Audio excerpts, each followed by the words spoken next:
अस्सलाम वालेकुम students, second year physics chapter 16 का ये लेक्चर नंबर 7 है और इस लेक्चर में हम सीखेंगे प्रॉपर्टीज ऑफ सॉलिड्स। हमने अपने प्रीवियस दो लेक्चर्स के अंदर इलास्टिक मॉडुलाई जो है वो भी सीख लिए, हुक्स लॉ को सीखा और साथ ही हमने अपने पिछले लेक्चर में जो स्ट्रेस स्ट्रेन कर्व है वो भी सीख लिया है।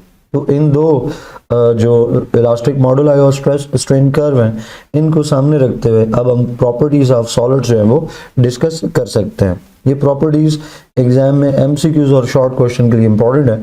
लॉन्ग क्वेश्चन में मेरा नहीं ख्याल कि इनको एक्सपेक्ट किया जा सकता है। तो डिफरेंट प्रॉपर्टीज हैं, इनको वन लाइनर एक्सप्लेनेशन के साथ देखते हैं। तो स्टूडेंट्स, अगर हम स्ट्रेंथ का जिक्र करें तो किसी भी सॉलिड के लिए हम स्ट्रेंथ को कैसे डिफाइन करते हैं? ये किसी मटेरियल की, किसी सॉलिड की जनरल एबिलिटी है जिसकी वजह से वो सॉलिड जो है वो अप्लाइड फोर्स को विद स्ट्रैंड करता है। अप्लाइड फोर्स को विद स्ट्रैंड करने का मतलब है बर्दाश्त करता है। अगर हम किसी मटेरियल के ऊपर फोर्स अप्लाई करें और वो ब्रेक हो जाए तो हम कहेंगे कि उसमें स्ट्रेंथ जो है वो उस तरह नहीं है, क्योंकि हमने थोड़ी सी फोर्स अप्लाई की तो वो टूट गया। लेकिन बहुत ज़्यादा फोर्स अप्लाई करने के ऊपर भी अगर वो मटेरियल ब्रेक नहीं होता है तो हम कहते हैं कि उसके अंदर जो स्ट्रेंथ है वो बहुत ज़्यादा है, क्योंकि वो जो अप्लाइड फोर्स है उसको विद स्ट्रैंड कर रहा है, उसको बर्दाश्त कर रहा है, उसका सामना कर रहा है, ब्रेक नहीं हो रहा। जो दूसरी प्रॉपर्टी है वो स्टूडेंट्स हार्डनेस। अब हार्डनेस में ये देखा जाता है कि कोई मटेरियल कितना आसानी से स्क्रैच हो सकता है या उसको इंडेंट किया जा सकता है, कितना आसानी से उसको डेंट डाल सकते हैं। तो जो हार्ड मटेरियल्स हैं ये जिनकी हार्डनेस ज़्यादा होती है उनको स्क्रैच करना, डेंट डालना मुश्किल है, और जिनकी हार्डनेस कम है उनको स्क्रैच करना, डेंट डालना जो है वो आसान होता है। और जो हार्ड मटेरियल्स हैं अक्सर उनकी ब्रिटलनेस जो है वो बहुत ज़्यादा होती है। ब्रिटलनेस हम पिछले लेक्चर में ब्रिटल सब्सटेंसेस को डिफाइन कर चुके हैं। तो जो ब्रिटल सब्सटेंसेस होते हैं स्टूडेंट्स, आमतौर पे उनमें कोई बहुत ज़्यादा एक्सटेंशन नहीं आती है और उसमें यही देखा जाता है कोई सब्सटेंस बगैर एक्सटेंशन के कितना जल्दी या कितना आसानी से टूट सकता है। तो वो एक ब्रिटलनेस की प्रॉपर्टी है, थोड़ी देर में हम उसको डिफाइन करेंगे।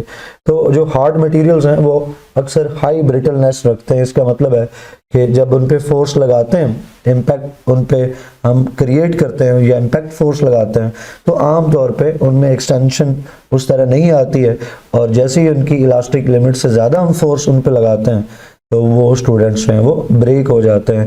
इम्पैक्ट फोर्स को रेजिस्ट करने की, यानी इलास्टिक लिमिट से आगे जो इम्पैक्ट फोर्स है उसको बर्दाश्त करने की सलाहियत उनमें नहीं है और वो बहुत जल्दी सडनली ब्रेक हो जाते हैं, जैसे शीशा वगैरह है।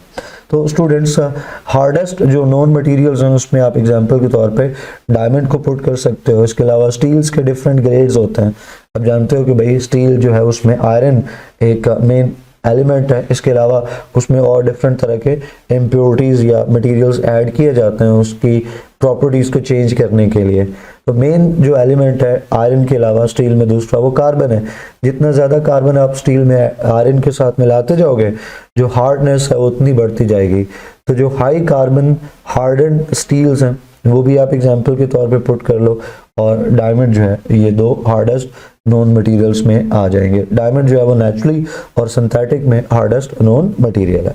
ब्रिटलनेस की बात हम अभी कर रहे थे कि इसमें ये देखना होता है कि बगैर एक्सटेंशन के जब हम फोर्स लगाते हैं तो कोई मटेरियल बगैर एक्सटेंड किए कितना आसानी से और कितना आप कह लो कि अचानक सडनली ब्रेक हो सकता है। तो ये प्रॉपर्टी उसकी ब्रिटलनेस कहलाती है। तो जो मटेरियल्स ज़्यादा ब्रिटलनेस रखते हैं उनमें एक्सटेंशन आमतौर पे नहीं आती और वो अचानक टूट जाते हैं जब फोर्स एक उनकी इलास्टिक लिमिट से बर्दाश्त से ज़्यादा लग जाती है, तो वो फ़ौरन से ब्रेक हो जाते हैं, एक्सटेंड नहीं करते। एग्जाम्पल के तौर पे कास्ट आयरन है, कंक्रीट है, हाई कार्बन स्टील है, सिरामिक्स है। उसके अलावा कुछ पॉलीमर्स हैं जैसे यूरिया फॉर्मेल्डिहाइड है, और इसमें आप ग्लास जो है उसको भी पुट कर सकते हो। ये एग्जांपल्स आ जाएंगे उन मटेरियल्स की जिनकी पास जो है वो अच्छी खासी ब्रिटलनेस मौजूद है। नंबर 4 पे हम देखेंगे टफनेस। टफनेस में ये देखा जाता है कि कोई मटेरियल जो इम्पैक्ट है यानी फोर्स है उसको कितना एब्जॉर्ब कर सकता है। हम उसके ऊपर जो सडन फोर्स या शॉक्स लगाते हैं उसको उसके ऊपर थोड़ा मारते हैं, हैमरिंग करते हैं, तो जब हम उसको हैमर करेंगे तो उसके ऊपर इम्पैक्ट फोर्स लगेगी। अगर वो इम्पैक्ट फोर्स को बर्दाश्त कर जाता है तो हम कहते हैं कि उसकी टफनेस ज़्यादा है। अगर उसको बर्दाश्त नहीं कर पाता, एब्जॉर्ब नहीं कर पाता, तो उसका मतलब है वो ब्रिटल है, वो टूट जाएगा। तो जिन मटेरियल्स को आप हैमर करते हो और वो टूट जाते हैं हम कहते हैं कि वो ब्रिटलनेस रखते हैं और उनकी टफनेस कम है। जिनके ऊपर हम फोर्स लगाते हैं और वो नहीं टूटते हैं और वो फोर्स को, इम्पैक्ट को बर्दाश्त कर जाते हैं, तो ब्रेक नहीं होते, तो हम कहते हैं कि भाई उनमें टफनेस जो है वो ज़्यादा है और ब्रिटलनेस कम है। तो इस तरह से हम डिफाइन कर सकते हैं यूं भी कि जो टफनेस है वो ऑपोजिट प्रॉपर्टी है ब्रिटलनेस की, कि मटेरियल की वो प्रॉपर्टी जो ब्रिटलनेस के ऑपोजिट है वो टफनेस है। यूनिट्स को देखो तो जब आप स्टूडेंट्स हैमरिंग करते हो या ब्लो करते हो मटेरियल को, तो एक्चुअली उसके यूनिट एरिया के ऊपर आप एनर्जी अप्लाई करते हो, जिस एनर्जी को वो एब्जॉर्ब करता है। अगर उसमें एनर्जी एब्जॉर्ब करने की कैपेसिटी ज़्यादा है तभी तो वो हम कहेंगे कि उसकी टफनेस जो है वो ज़्यादा है। तो जो यूनिट्स निकलेंगे वो जाउल्स पर यूनिट एरिया निकलेंगे, या एनर्जी पर यूनिट एरिया भी आप कह सकते हैं। नंबर 5 पे हम बात करेंगे मटेरियल्स की प्लास्टिसिटी की। हम अपने प्रीवियस लेक्चर में प्लास्टिक मटेरियल्स को डिफाइन कर चुके कि प्लास्टिक मटेरियल्स वो होते हैं कि जब उन पे फोर्स लगाएं और उनमें जो डीफॉर्मेशन आए वो परमानेंट हो, तो ऐसे मटेरियल्स को हम नाम देते हैं प्लास्टिक मटेरियल्स का। तो प्लास्टिसिटी मेजर करने के लिए देखा जाता है कि कोई स्मॉल फोर्स लगाने पे जितनी कम फोर्स के ऊपर कोई मटेरियल परमानेंटली जो है वो डीफॉर्म होता है, उस मटेरियल में उतनी ज़्यादा प्लास्टिसिटी होगी। देखिए ना, प्लास्टिसिटी क्या है? मटेरियल्स का परमानेंटली डीफॉर्म होना। तो अगर बहुत ज़्यादा फोर्स लगाने पे मटेरियल जो है वो परमानेंटली डीफॉर्म हो, तो उसका मतलब है कि उसकी प्लास्टिसिटी कम हुई ना, कि बहुत ज़्यादा फोर्स लगाने के बाद वो प्लास्टिक हुआ। लेकिन अगर हमने ये कहना है कि किसी के अंदर प्लास्टिसिटी की वैल्यू बहुत हाई है, तो हम कहेंगे कि बहुत थोड़ी सी फोर्स के ऊपर वो परमानेंटली डैमेज हो जाता है, परमानेंटली डीफॉर्म हो जाता है। इसका मतलब है कि उसमें डीफॉर्म होने की, परमानेंटली डीफॉर्म होने की जो कैपेसिटी है, सलाहियत है, वो ज़्यादा है। तभी तो थोड़ी सी फोर्स लगी, जैसे वो इंतज़ार कर रहा था डीफॉर्म होने का, थोड़ी सी फोर्स लगी और वो परमानेंटली डीफॉर्म हो गया, तो उसमें जो प्लास्टिसिटी है वो ज़्यादा है। या डीफॉर्म होना, चेंज होने का वर्ड जो है वो मिसिंग है, तो आप ऐड कर सकते हैं कि मटीरियल्स विच डीफॉर्म और चेंज परमानेंटली।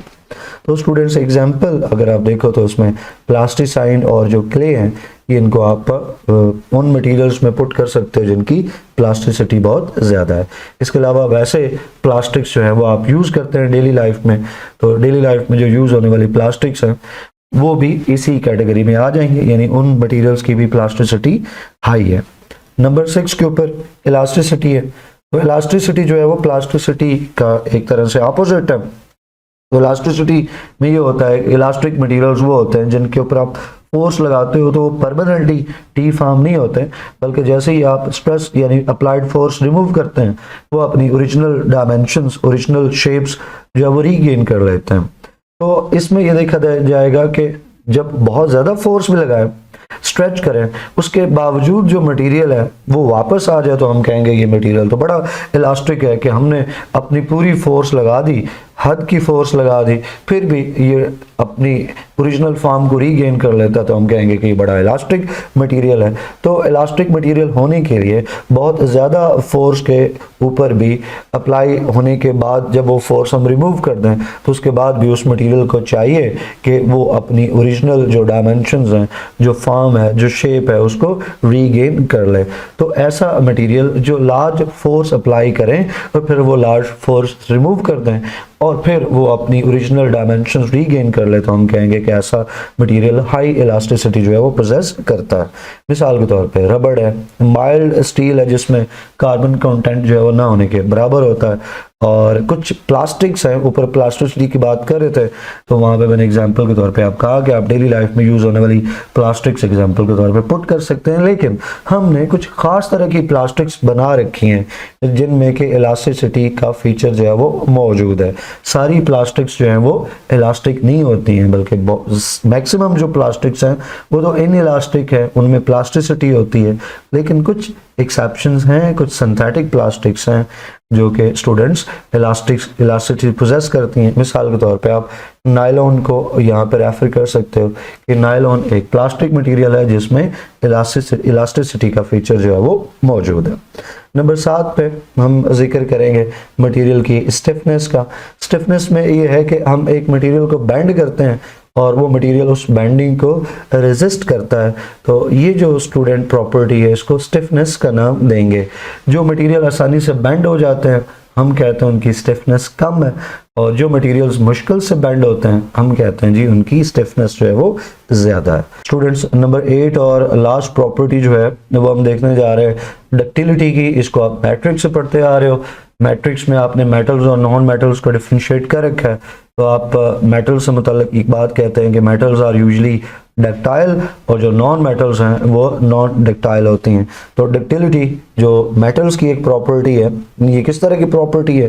ये वो प्रॉपर्टी है जिसकी वजह से किसी मटेरियल को आप थिन वायर्स या थ्रेड यानी धागे जैसी शक्ल में किसी मटेरियल को कन्वर्ट कर सकें, तो आप कहते हैं कि भाई वो मटेरियल डक्टाइल है। जैसे कि मेटल्स हैं या मेटल्स के मिक्सचर्स जिनको अलॉयज बोलते हैं, तो अलॉयज और मेटल्स जो हैं वो यूजली डक्टाइल होते हैं, और जो नॉन मेटल्स हैं वो नॉन डक्टाइल होते हैं। तो इसमें जब आप किसी मेटल को या मटेरियल को डक्टाइल कह रहे हो, उसको आप वायर्स में थ्रेड्स में कन्वर्ट कर रहे हो, इसका मतलब है कि आप उस मटेरियल को अपनी ज़रूरत के हिसाब से इस्तेमाल कर रहे हो। तो आप यूँ भी कह सकते हो कि डक्टिलिटी जो है ये इस चीज़ का मैयर है कि हम कितनी आसानी से उस मटेरियल को अपने इस्तेमाल में ला सकते हैं जब उसको वायर और थ्रेड्स में हमने कन्वर्ट करना हो। जैसे मैंने कहा जो मेटल्स और अलॉयज हैं वो इसकी बेस्ट एग्जांपल आएंगे। तो यहाँ पे आप देखिए गोल्ड है, कॉपर, टाइटेनियम है, फिर रॉट आयरन है। रॉट आयरन जो है वो सॉफ्ट आयरन होता है जिसमें जो कार्बन कंटेंट जो है वो नहीं होता, ना होने के बराबर है। और फिर low carbon steels, again steel है जिसमें कार्बन कंटेंट है लेकिन बहुत थोड़ा है, तो वो भी इसकी एग्जांपल में आ जाएगा। और जो ब्रास है एक अलॉय है, वो भी आप पुट कर सकते हो, और भी किसी मेटल को यहाँ पे आप रेफर कर सकते हो जिसको हम वायर्स और थ्रेड्स में कन्वर्ट कर सकते हैं। तो मुझे उम्मीद है स्टूडेंट्स के ये 8 प्रॉपर्टीज़ मेटल्स की आपको समझ आई होंगी। आपके जहन में कोई सवाल हो तो आप कमेंट सेक्शन में पूछ सकते हैं। वीडियो को लाजमी लाइक किया करें, फ्रेंड्स के साथ शेयर किया करें। इंशाल्लाह नेक्स्ट वीडियो में नेक्स्ट टॉपिक पढ़ेंगे। टिल देन अल्लाह हाफिज़।